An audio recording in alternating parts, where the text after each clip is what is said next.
Welcome to GSL clips. GSL హాస్పిటల్లో orthopaedic డిపార్ట్మెంట్స్లో హెచ్ఓడిగా పనిచేస్తున్న నాగేశ్వరరావు గారు మన దగ్గర ఉన్నారు.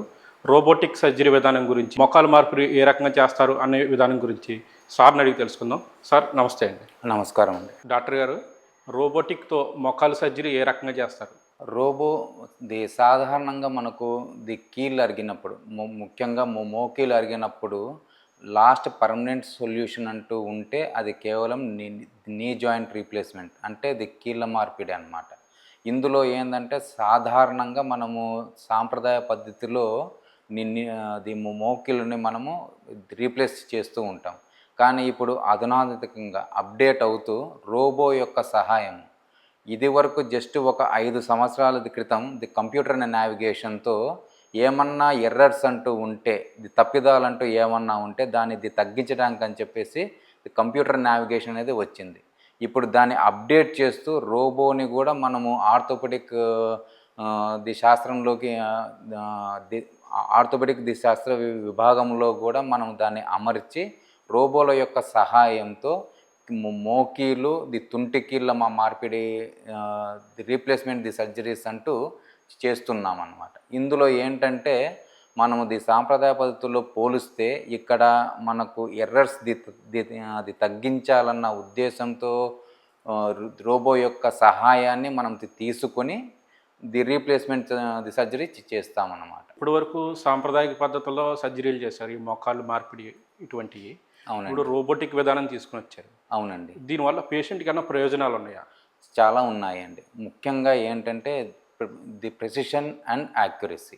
అంటే మనం సాంప్రదాయ పద్ధతుల్లో ఇంత వంకరికి ఇంత బోన్ కట్ చేయాలని చెప్పేసి జిగ్ ప్రకారంగా మనము ముందే ఫిక్స్ అయి ఉంటాం.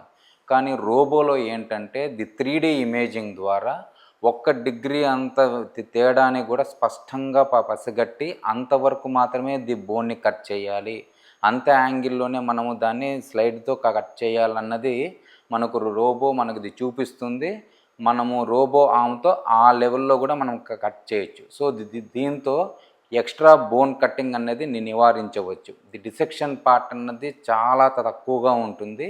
ఈ డిసెక్షన్ పార్ట్ ఎప్పుడైతే మనము చాలా తగ్గిస్తున్నామో పేషెంట్కి బ్లడ్ లాస్ కానివ్వండి, సాఫ్ట్ టిష్యూ డిసెక్షన్ కానివ్వండి, తగ్గుతుంది. సో దీనివల్ల ఇన్ఫెక్షన్ రేట్ తగ్గుతుంది, ఆపరేటింగ్ టైం కూడా తగ్గుతుంది, రీకవరీ చాలా ఫాస్ట్గా ఉంటుంది. సాంప్రదాయ పద్ధతులను నీ జాయింట్ రీప్లేస్మెంట్లో రోబోటిక్లో మెయిన్ అడ్వాంటేజ్ ఏంటంటే minimal invasive early recovery. So మనం మన యొక్క జీవిత విధానాన్ని త్వరగా అలవరుచుకోగలం. ఏవైతే మనం ఇదివరకు చేయలేకుండా మనం బాధపడుతున్నామో అవన్నీ మనం స్వతహాగా మనం చేసుకోవచ్చు అన్నమాట. ఈ రోబోటిక్ సర్జరీ ద్వారా సర్జరీ చేసిన తర్వాత పేషెంట్ ఎన్ని రోజులకు కోలుకుంటాడు? సాంప్రదాయ పద్ధతుల్లో పోల్చుకుంటే మటుకు ఇది చాలా అర్లీగా ఉంటుందండి. ఓన్లీ థింగ్ ఏంటంటే మనము ఫేజ్ ఏదైతే మనము అమెరికా ఇంప్లాంట్ పెట్టామో ఆ ఇంప్లాంట్ సాఫ్ట్ టిష్యూతో పాటు హీల్ అవుతూ మనము దాన్ని స్ట్రెంథనింగ్ చేయాలి. ఇది వరకు ఏంటంటే బేసిక్గా మనము ఈ క్వాడ్రిసెప్స్ ఇవన్నీ చాలా వీక్ అయి ఉంటాయండి. ఆ కండరాలు వాటిని మనం స్ట్రెంత్ అప్ చేసుకొని రేంజ్ ఆఫ్ మోషన్ని పెంచుకుంటూ వెళ్తే 2 నుంచి 3 వారాల లోపల ఆల్మోస్ట్ నియర్ నార్మల్ లైఫ్ స్టైల్లోకి వచ్చేయచ్చండి. అంటే యాజ్ ఎ సర్జన్గా మీరు ఒక ఆపరేషన్ థియేటర్లో మెయిన్ ఫేస్ చేయవలసింది ఇన్ఫెక్షన్. అవునండి. ఇన్ఫెక్షన్ రాకుండా మీరు మెయిన్ దాన్ని చూసుకుంటూ ఉండాలి. చాలా ఇంపార్టెంట్ ఫ్యాక్టర్ అండి. అవునండి. అంటే ఈ రోబోటిక్ సర్జరీలో ఇన్ఫెక్షన్ ఎలా ఉంటుందండి? మనకు ఇన్ఫెక్షన్ రేటు తగ్గుతుందండి. ఎందుకంటే మనకు కోత ఎక్కువైతే మనం వేరియస్ ఆర్గానిజమ్స్ అన్ని దగ్గరికి రావడానికి ఛాన్స్ ఉంటుంది. కోత మనకు తగ్గించడం వల్ల మనకి ఇన్ఫెక్షన్ రేటు కూడా డ్రాస్టిక్గా ఫాల్ అవుతుంది. ప్లస్ ఆపరేటింగ్ టైం కూడా మనకి ఎక్స్పీరియన్స్ పెరిగే కొద్దీ ఆపరేటింగ్ టైం కూడా రెడ్యూస్ అవుతూ ఉంటుంది. సో మనం షార్టర్ డ్యూరేషన్లో షార్టర్ ఇన్సిషన్తో చేస్తున్నాం కాబట్టి ఇన్ఫెక్షన్ రేట్స్ మ్యాక్సిమంగా తగ్గించవచ్చండి. ఖర్చు విషయానికి వస్తాయి, ఈ రోబోటిక్ సర్జరీ విధానంలో ఖర్చు ఎంతవరకు ఉంటుంది?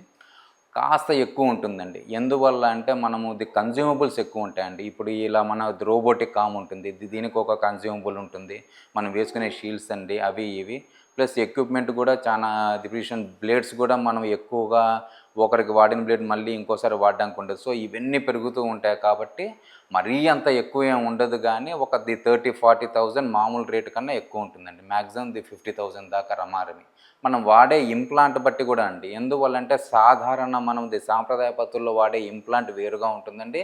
రోబోటిక్లో వాడే మనం ఇంప్లాంట్ కూడా అదొక వేరియస్ మెటీరియల్తో ఉంటుందండి. లాంగిటివిటీ పెరుగుతుంది. సో అది తప్పకుండా నీ జాయింట్ రీప్లేస్మెంట్ అయిన తర్వాత దాని యొక్క లైఫ్ పెరుగుతుందండి. ఇప్పటివరకు సాంప్రదాయ సర్జరీలే చేశారు. అవునండి. ఈ రోబోటిక్ ఇంకా ఏమన్నా శిక్షణ అవసరమా ఈ సర్జన్లకి? చాలా మంచి క్వశ్చన్ అడిగారండి. సో మనం సాంప్రదాయ పద్ధతుల నుంచి అప్డేట్ అయ్యి రోబోటిక్ వస్తున్నాం కాబట్టి దానికి ఒక పద్ధతి అంటూ ఉంటుందండి. సో ముందు మనం రోబోటిక్ యొక్క విధి విధానాలని మనం థియరిటికల్గా దాని గురించి అధ్యయనం చేయాలండి. ఆ తర్వాత సాబోన్ మీద ముందు దీని గురించి ఒక చిన్న శిక్షణ ఉంటుందండి. దాని తర్వాత కెడావర్స్ మీద మనం ఒకసారి ట్రయల్ చేసి మళ్ళీ మన సీనియర్ ప్రాక్టర్స్ ద్వారా ఒక 4-5 సర్జరీలు, ఒక 10 సర్జరీల దాకా వాళ్ళ పర్యవేక్షణలో వచ్చి చేస్తూ నేను నెమ్మదిగా అది సింపుల్ కేసు నుంచి ది కాంప్లికేటెడ్ కేసు వరకు ఒక పద్ధతి ప్రకారంగా రావాలండి. ఈ సర్జరీ విధానం అన్ని రోగులకి చేయొచ్చండి? ఈ ఏజ్ గ్రూపులకి చేయాలనే సాధారణ ఉందా? చాలా మంచి క్వశ్చన్ అడిగారండి. సాధారణంగా మనకు ఏంటంటే అండి, ఈ కీళ్ళ అరుగుదల అనేది బియాండ్ ది 50-60 ఇయర్స్ వాళ్ళకి ఎక్కువగా వస్తూ ఉంటుంది. తర్వాత రెండోది వచ్చేసి ది కీళ్ళవాతం, రుమటాయిడ్ ఆర్థరైటిస్ అని చెప్పి అంటూ ఉంటాం, వాళ్ళకు కూడా వస్తుంటుంది. రుమటాయిడ్ ఆర్థరైటిస్లో ఏంటంటే even the juvenile rheumatoid arthritis అని చెప్పేసి చిన్న వయసులో ఉన్న వాళ్ళకు కూడా వస్తూ ఉంటుంది. ఇవి రెండు కాకుండా ఇన్ఫెక్షన్స్ వల్ల లేదా ది ఫ్రాక్చర్స్ వల్ల కూడా, ఒకవేళ జాయింట్లో ఫ్రాక్చర్ అయిందనుకోండి, అక్కడ కూడా కొద్దిగా ఆర్టికులర్ కార్టిలేజ్ మనకు దెబ్బ తినడం వల్ల కూడా వీళ్ళలో కూడా అరుగుదల ఉంటుంది. సో మనకు మోకాలలో అరుగుదల స్టార్ట్ అయినప్పుడు మనకు స్టేజెస్ ఉంటాయండి. 4 స్టేజీలు ఉంటాయి. స్టార్టింగ్ స్టేజ్లో మనకు ఇలా ఉంటుందండి, ఇలా ఉంటుంది. సో దీన్ని ఆర్టికులర్ కార్టిలేజ్ అంటాము.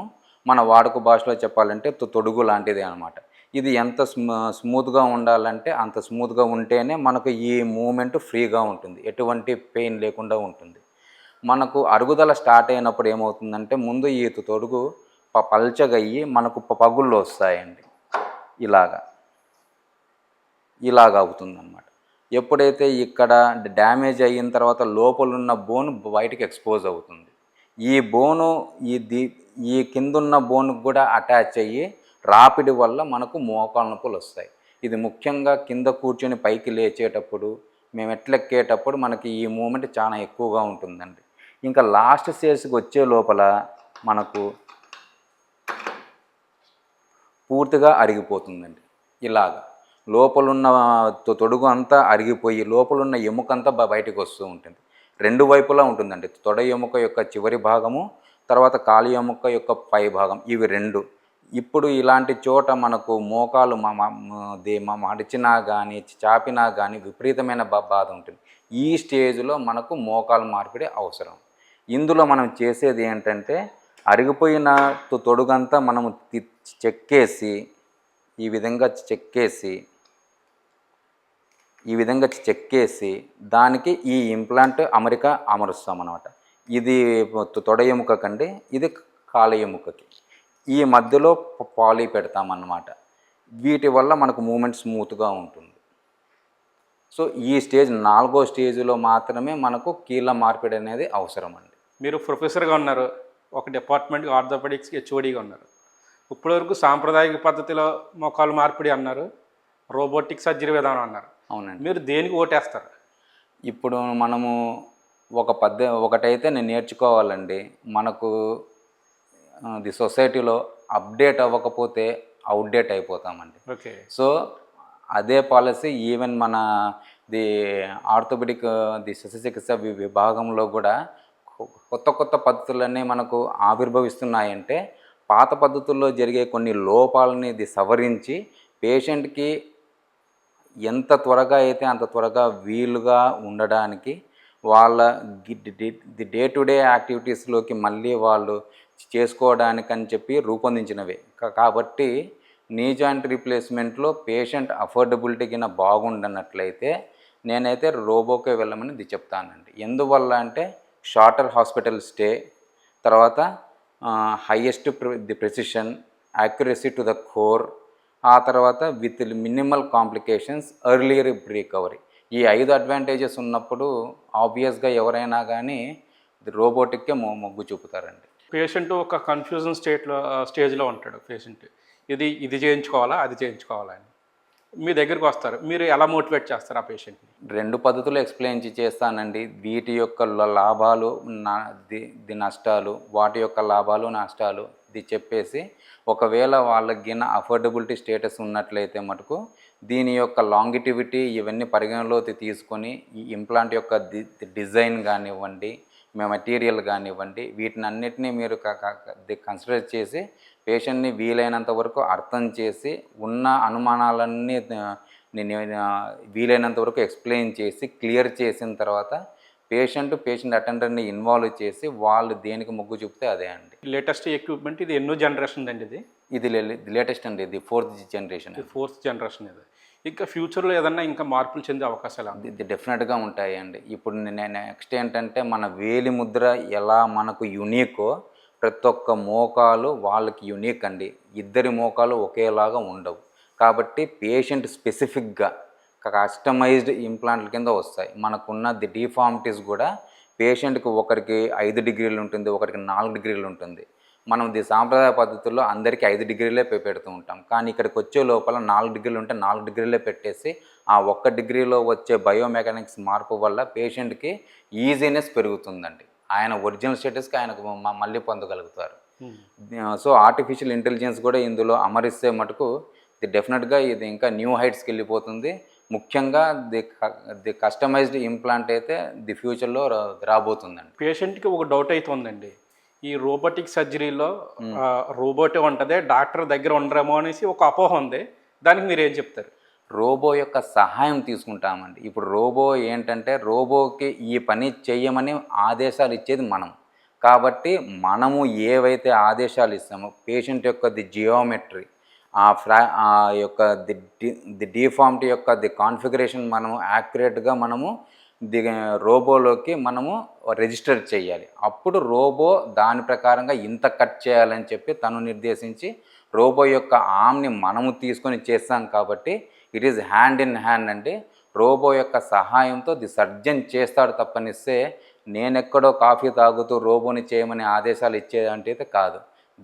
ఎనీ నీ జాయింట్ రీప్లేస్మెంట్ థియేటర్లో ఉంటూ రోబో యొక్క ఆర్మ్ తీసుకొని చేసే జాయింటే robotic knee joint replacement. Doctor గారు, ఈ రోబోటిక్ సర్జరీ విధానం రాజమండ్రిలో తీసుకొని వచ్చారు. యాక్చువల్గా ఇది హైదరాబాద్ వంటి పెద్ద పెద్ద నగరాల్లో ఉంటుంది కదా.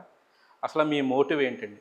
మా మోటివ్ కాదండి, మా చైర్మన్ గారి మోటివ్ అండి. ఆయన ఏదన్నా కానివ్వండి, మనము పెద్ద పెద్ద నగరాలు అంటే అడ్వాన్స్డ్ ట్రీట్మెంట్లకి పెద్ద పెద్ద నగరాలకే పరిమితం అవుతున్నారు అన్న అపోహ నుంచి బయటికి తీసుకొచ్చి రియాలిటీలో మన రాజమండ్రి లాంటి ఊర్లలో కూడా అధునాతనమైన పరికరాలతో అడ్వాన్స్డ్ ట్రీట్మెంట్లన్నీ ఇక్కడ తక్కువ రేట్లకే చేయాలన్న ఉద్దేశంతో first medical college in entire India to have a robot for knee joint replacement ఒక జిఎస్ఎల్లోనే ఉందండి.